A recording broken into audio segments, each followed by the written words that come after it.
Okay, here we are today. It is Thursday, August 27th, 2026. What's on the national news for today? What's on the front page? Well, let's see. Top stories for today, August 27th. It's Minister Imhotep, and I've got my opinions from the porch. There's a catastrophic flood kills at least 390 in Nepal and Tibet, with more than 1,400 missing. We send out love, light, and sympathy to the Nepalese and the Tibetans who were dealing with this catastrophe. We know that there's going to be more loss of life, and we send out sympathies and condolences.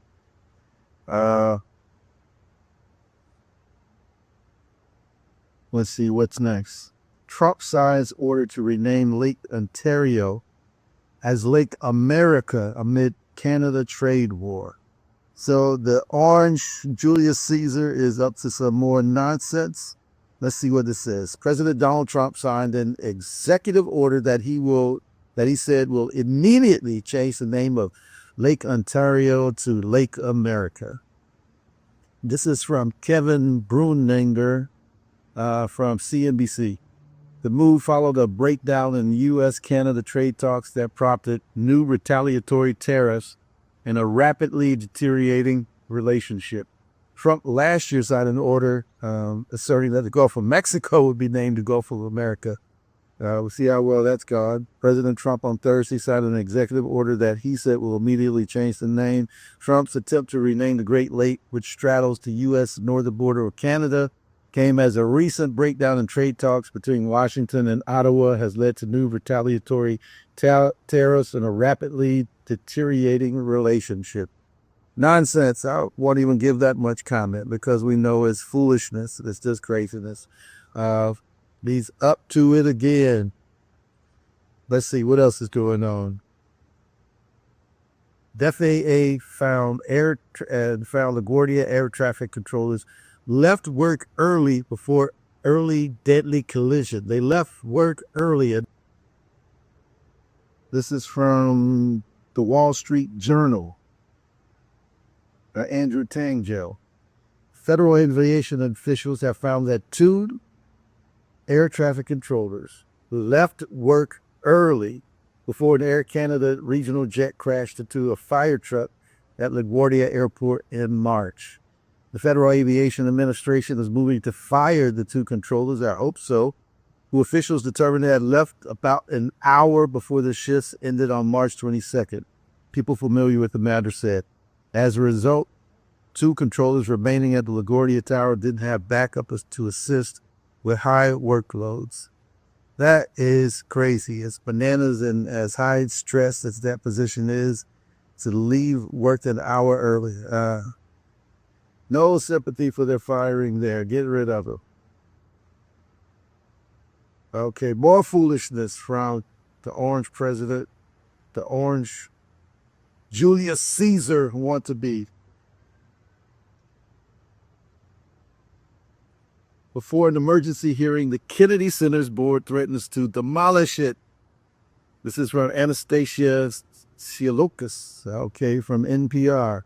A lawsuit seeking to block President Trump's name from going back on the center. The center's board warns that if renovation plans don't go forward, it may be demolished.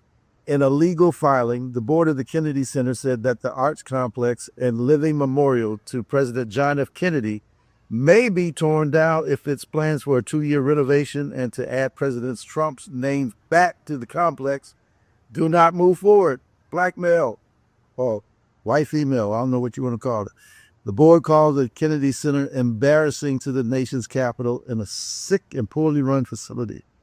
Lawyers for the Justice Department also argued that the board and President Trump, who was named as the complex's chairman in February 2025, should be allowed to move ahead with the 2-year renovation that would shut down most of the complex's performances.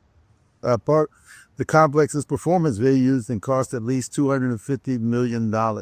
He wants to shut it down because all of the performers who were scheduled to appear have decided not to appear because they don't want to be associated with the nonsense that's going on there. That's what's up. This is just more ridiculousness, as if we don't have other more serious things to think about. Well, his mind should be considering and thinking about as we're going through this turbulent time of war in Iran, whatever you want to call it, but it makes no sense whatsoever. The Kennedy Senate, he doesn't control that. No matter who he's appointed to that board, it was set up to be a living memorial to John F. Kennedy, President Kennedy. So if he wants to die and get his name put on something, that's something different. But he has not been willing to do that. He wants to, usually you have to die to get your name on money. He wants to do that. You have to die to get your name on, buildings and so forth. He doesn't want to do that. So no, I'm sorry, Trump.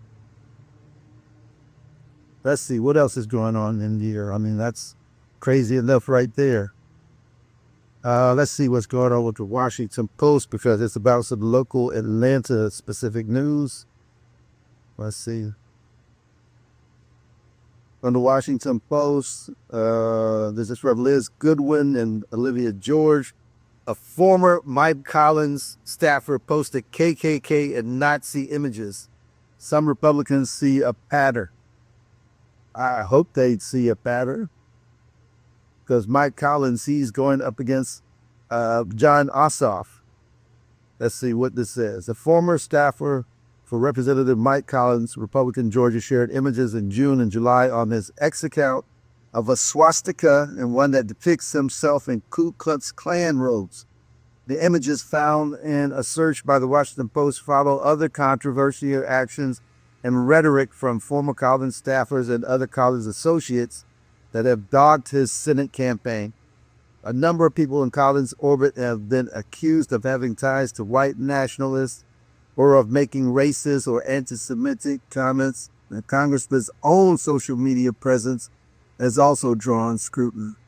Now, this guy is a clown, and John Ossoff should not have any trouble defeating him, but that's a big should, because we are in an area, a red state, where folks just seem to ignore common sense and don't always vote in the way that we might anticipate.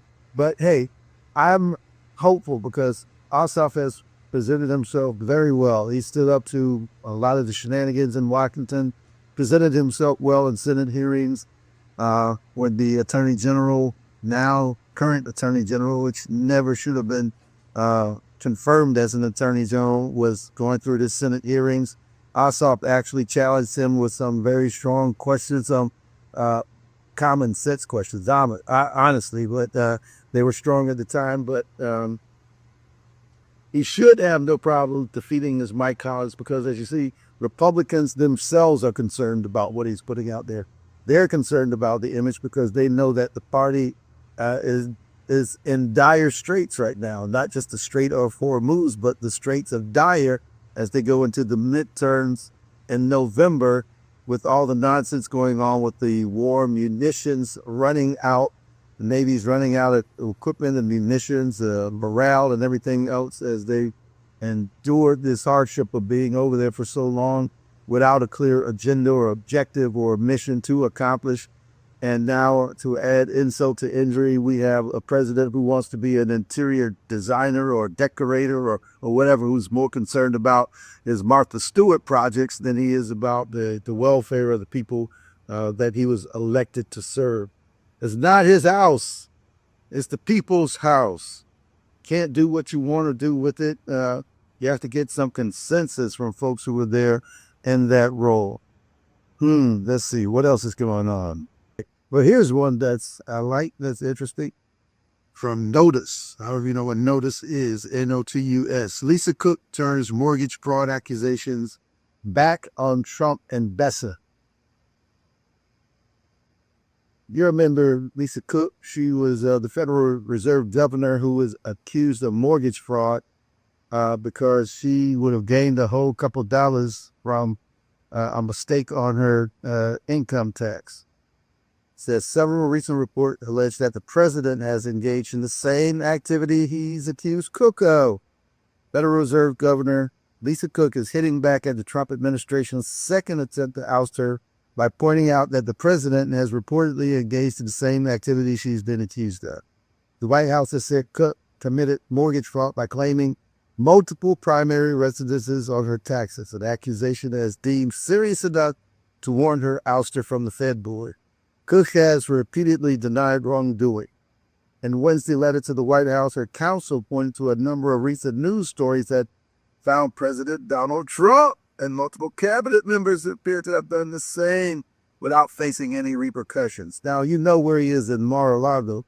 That was never supposed to be his permanent residence and home.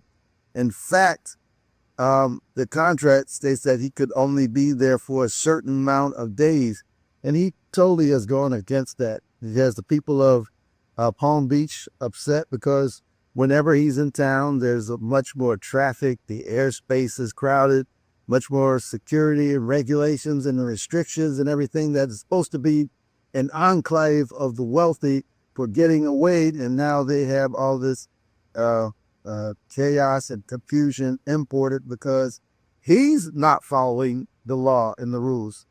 Surely the president does not believe himself unfit for office because he signed these contradictory primary mortgage documents, Cook's letter says. We'll see how that goes. Anyway, Orange Julius Caesar making up laws as he sees fit, but obviously unfit for the office he occupies. What else we have going on today? This actually is one that didn't happen today. It's from August 20th, but it's one that needs to be addressed because, again, it's just more foolishness from Orange Julius Caesar. See that man right there? World War II hero. Navy discusses renaming aircraft carrier after Trump instead of heroic black sailor.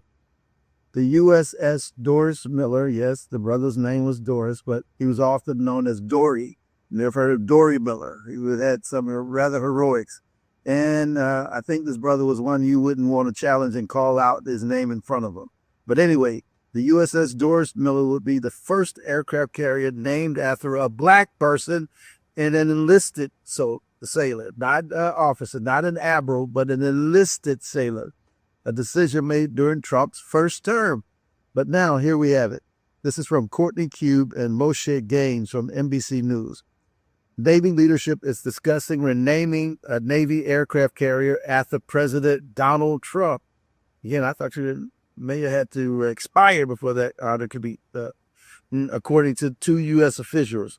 The ship, which is still under construction, has been set to be named the USS Doris Miller in honor of an enlisted sailor who famously staffed an anti-aircraft gun during an attack on Pearl Harbor, Hawaii during the World War II, despite not having been trained on the weapon.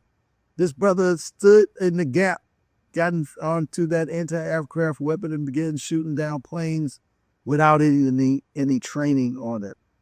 Wow.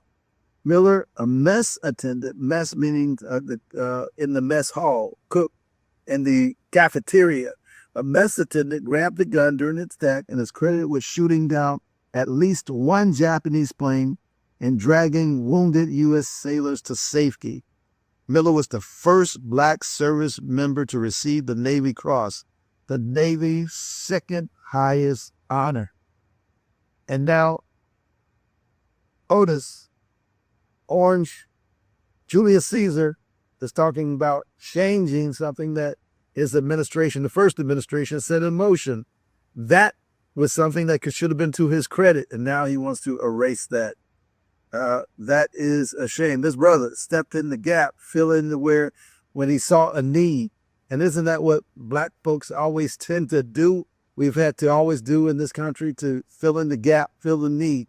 When we see an election going the wrong way, when we see civil rights being abridged, human rights being violated, we step in the gap and try to make things right. That's what this brother did. So I hope the Navy changes its decision and isn't being pressured but of course we know it is by the so-called War Department. Again, something that is a throwback to another time and speaks to the mentality of those in charge, trying to change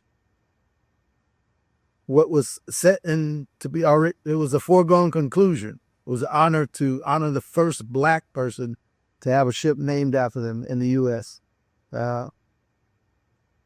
Shenanigans. What can I say? A secret White House bunker. That's what's been going on. Secret White House bunker undercuts truck ballroom lawsuit, its officials said. This is from the Washington Post. Noah Robertson and Dan Diamond.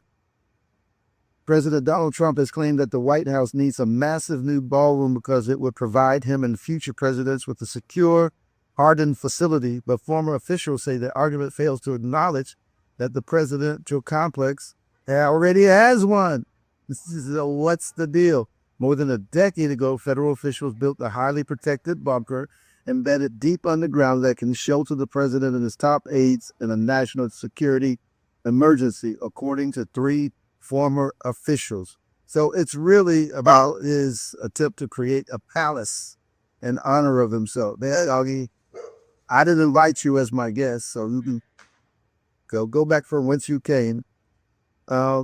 It's really about his aspirations to create his own Versailles, this presidential palace, with, of all things, a giant ballroom, which shows where his priorities are.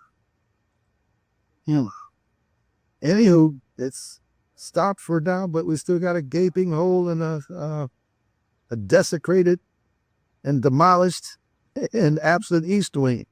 So it's all interesting to see how this will pan out.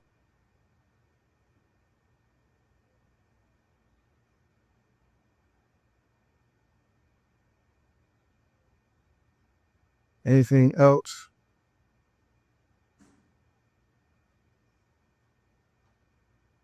Says NBA star Jimmy Butler living with baby mama after nasty court battle.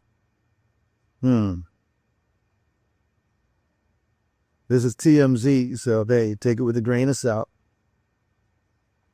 Jimmy Butler's baby mama says she's living with the NBA superstar after their nasty legal war over child custody and support. TMZ has learned Jimmy's ex-girlfriend, Caitlin Nowak, filed court docs explaining she recently worked out a comprehensive agreement on a parenting plan with the Golden State Warriors small forward. Caitlin says she is living with Jimmy and that there are other circumstances which can be presented to the court without specifically laying them out in filed docs.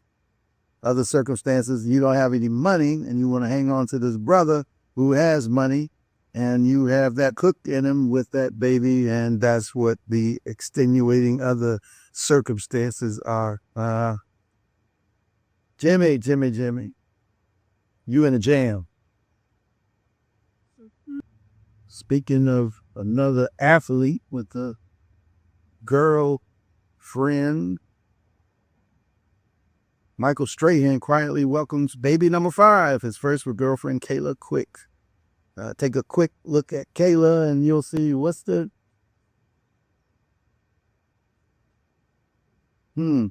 similarity between what was happening with Jimmy Butler. Okay, we got it. Hopefully, Michael, you won't be in court soon, also with some child support things going on. Trend alert is anti-AI fashion this season's hottest new look. Americans are categorically pissed off. Oh, I got it. They're doing things that the flock cameras can't pick up. I missed that in the headline. Anti-AI fashion, the season's hottest new look. The Americans are categorically pissed off about the 130,000 automated license plate readers ALPR's flock and its competitors have erected across the nation, seemingly overnight and with little to no public approval. Things have gotten so hostile toward big tech, leering that a Sullivan County, Tennessee commissioner was recorded publicly calling for Flock CEO to be hanged for treason during a recent planning session. It's no wonder ALPRs have rocketed up the charts join another universally loathed and unwelcome presence, data centers, as the most important issues of the upcoming November election. Okay, here's one from USA Today, Bent Schotenboer. It asked the question, is Deion Sanders to blame for son Shiloh's bankruptcy? It was a mistake. Let's see what this says. The events that led to the bankruptcy of Deion Sanders' son Shiloh might go down in history as the biggest mistake of his father's life. That's because the father could have prevented it all with one simple solution. He could have paid for a lawyer to make sure his son didn't miss a court trial in 2022 that ended with a civil default judgment against Shiloh Sanders of $11.89 million. Wait a minute. Why are they blaming the dad because the son missed the court date? Says that he could have had a lawyer. Am I reading this right? He could have paid a lawyer to make sure his son didn't miss a court trial in 2022. Shiloh could have got an alarm or set it on his calendar, on his watch or his phone or whatever else to remind him not to miss a court date. You can't blame Deion for that. You can't blame Primetime for Shiloh's lack of time. I'm sorry. No, I can't. He's a grown man who knew his responsibilities. So, no, I'm sorry. That I can't let that one be Deion's fault. Deion may be, a lot of things, but he's not his son's keeper once that son became an adult. Next.